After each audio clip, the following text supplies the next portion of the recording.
Hello, classmates. Today I've chosen to cover CORBA, not to be mistaken for Cobra. If you go and Google COBRA, you will find some interesting videos on Indian snake charmers pretty much charming cobras. So CORBA, basically, forums say that it's considered a legacy type program, but mainly it's used in places where like repetitive tasks have to be accurate, um, and they just want a quick answer, like labs. It's also used in banks, and it's also used in hospitals. So basically, what I did is I set up a Parallels environment on my MacBook, and I installed Ubuntu on there. Once Ubuntu was done, I downloaded the Java JDK, which is the Java development kit, and then I downloaded IED Eclipse. Um, so what I'm going to demo for you today is how to set up that environment, and also how to start up an orb and be able to communicate with the server from a client side. And I will explain things as we go through the video. So let's go ahead and where we should be now, if you're following along, as you've already set up your Ubuntu environment, and we're going to pick up where we're downloading the JDK.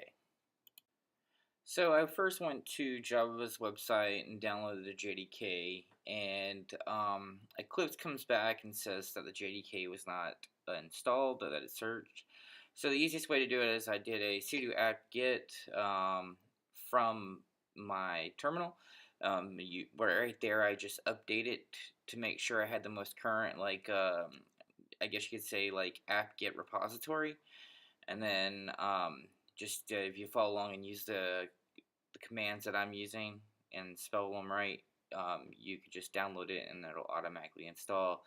And then Eclipse will be able to see the Java development kit. You can just download the Java or the Eclipse IDE from the App Store inside of Ubuntu.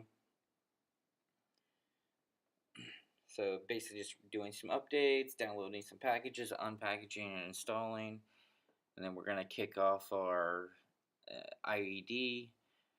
And then we're going to put some Java code in there. We're going to create our server. Then we're going to create our client side. And then what we're going to do is from the client side, we're going to send commands to the server to do the calculations. And this would be useful in a lab environment where you could set up a complex set of equations, and then instead of having to work out that equation each time, you just put in your variables, and basically the computer would do this for you. I can see this be useful in a lot. You got banking software that would use this just to calculate withdrawals and give customers their balance. You could see this being used in hospitals. How much medicine do I need to administer to this person that weighs this? It's at this height. This kind of task that you need a fast, reliant answer to. You would do this, and since COBA, it can work on a local host and also across a network.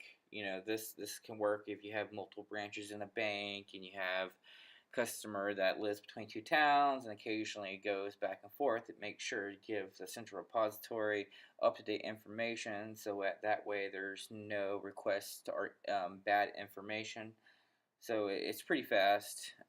Okay, so here I'm creating my COBA project. CORBA, sorry. Yeah, CORBA. Sorry, I keep saying it wrong.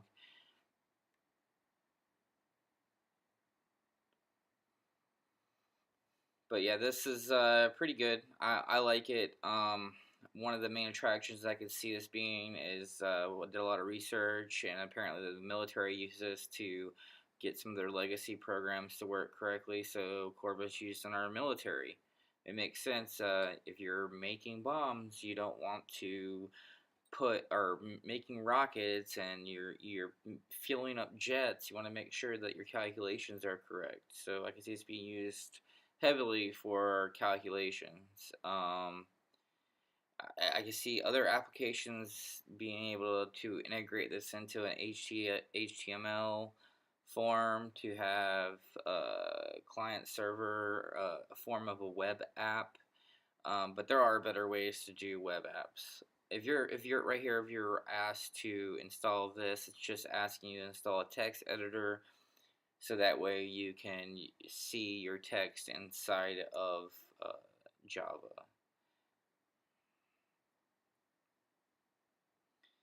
So right there, I am basically just kind of setting up my environment. I'm going to add the URL where I found this tutorial from and any additional information. I'm just kind of walking everybody through that might want to do this.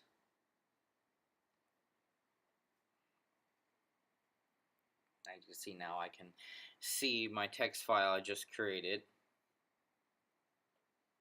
inside of Eclipse. Now I gotta say this about Eclipse. This program crashed multiple times on me, and I did not like that. But then okay, so here you can see we have addition orb, and we're importing CORBA. So that right there, we're importing the language into our Java, so that way our Java knows what to use. And I've never done this before, so bear with me. I ended up taking some time to fix it, and it started working. So right here, we're starting an orb, and you have to start up an orb on the server side, and then basically your client will talk to the orb, and it will pass along information to the orb to make, like, calculate. Basically, you have a big calculator in the back.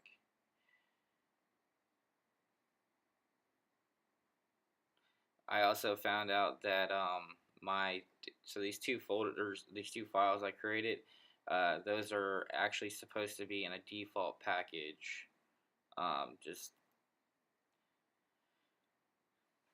And once you actually have the Java up and running, as you can see, I kind of fumble along. I'm gonna kind of fast forward through this real quick. So before I move on to the next part where I actually get the orb working, let me just explain to you what happened here. So when I created my server, those class files need to be down inside of my source file, inside of a default package. So you just have to create the default package and then move those folders in. And once you do that, when you start your orb, the orb sees the server. So what I'm going to do is I'm basically going to cut scene to me actually getting the orb running inside a terminal. You'll see a bunch of code coming out, and then we will actually go in and create the client side, and then we'll do some talking to the server from the local host. So here we initiate the orb start command. I will put that in the credit scenes, the commands I used. Also put where I got my resources from. They'll all be in the credit scene. So here, as you see, we got our default package. We're going to do a run config to get the server running through the Java side, which is setting up an argument to start the orb server on the local host. And you're gonna see that the local host is on port 1050, and I researched it. Say security is one of the cons of this, so I don't know how open port 1050 is, but since we're in a virtual environment, no one can really reach that port unless they're on my computer, and they're not. So once we do that, we do run. You'll see down at the bottom, it will say additional servers ready and waiting. That means our Java is working with Orb right now. And what we're going to do next is create a client side. And we're going to start the client side. And then we're going to send some data from the client to the server. And the server is going to do our calculations and then display the data on the client side. And right here you can so that default package that we have to put our files in, you can see how I fixed it for the project side, the server side of the CORBA project.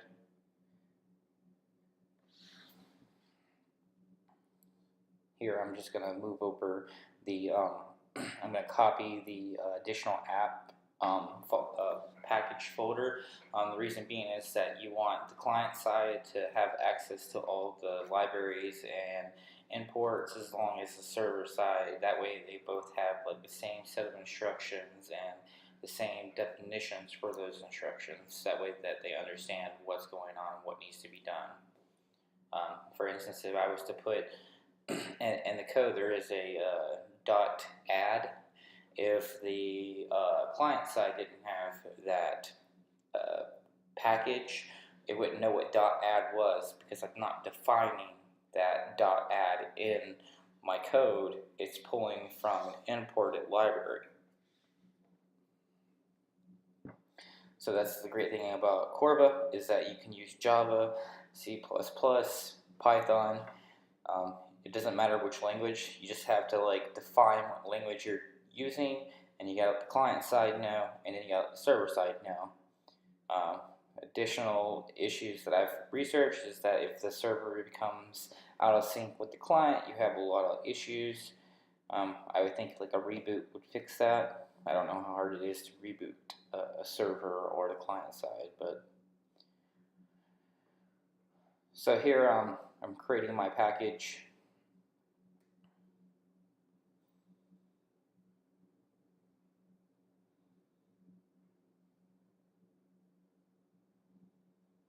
Yeah, I had a heck of a time figuring out how to create a default package.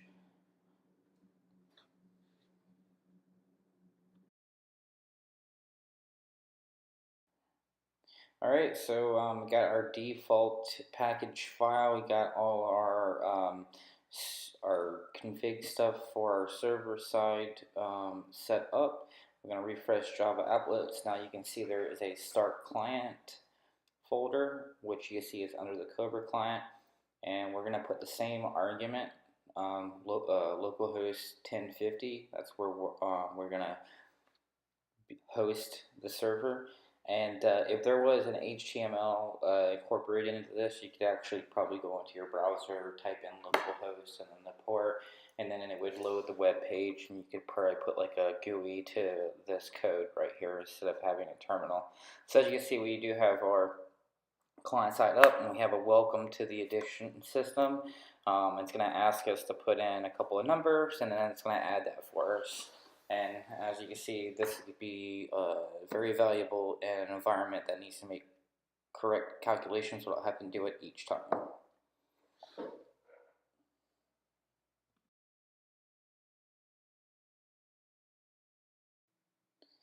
Alright, so now that I showed you that it's working as designed, I want to make some changes to demonstrate that I understand how things are working. And what I'm going to do is I'm going to basically alter the template code or the tutorial code and have it add the first two numbers together to a third number, giving us a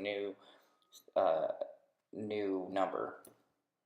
So I basically copied the first system out. I'm just going to make changes. I don't want it to be exactly the same because you can't have two variables with the same name.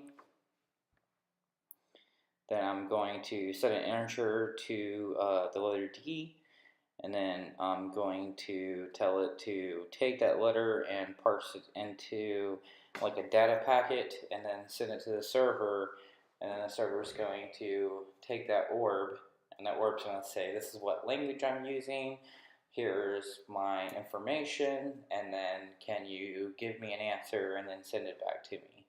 So right now I am working the client side. So once we rerun this, recompile the code, we'll be asked for 3 numbers, and then we'll get the total of 3 numbers. Right now I'm adding another public integer to the client side, or I'm sorry, to the app side of the server. This is going to do the math for us. I could not add 3 integers into the first one, so I had to break it into 2 parts. So the first part is going to give us R, and then we're going to take R, and then we're going to add that by RD, which is our 3rd number, and then we're going to return total, or return the results, or return total, yeah. So what's going on is our interface, which we had, like I said, HTML.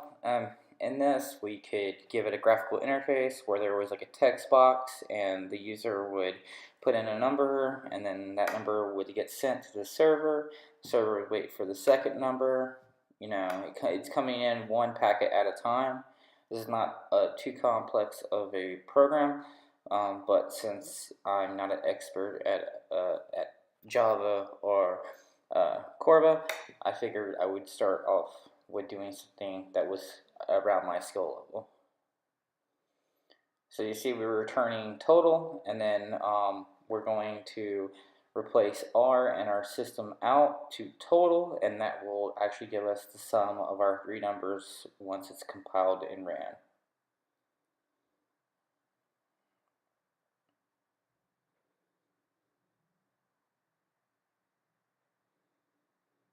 And now we should just have to run the code, or actually rerun the server. Here we go. We're going to enter in our first number and our second number, and our third number is going to add to the last, and you see we have a result of 91.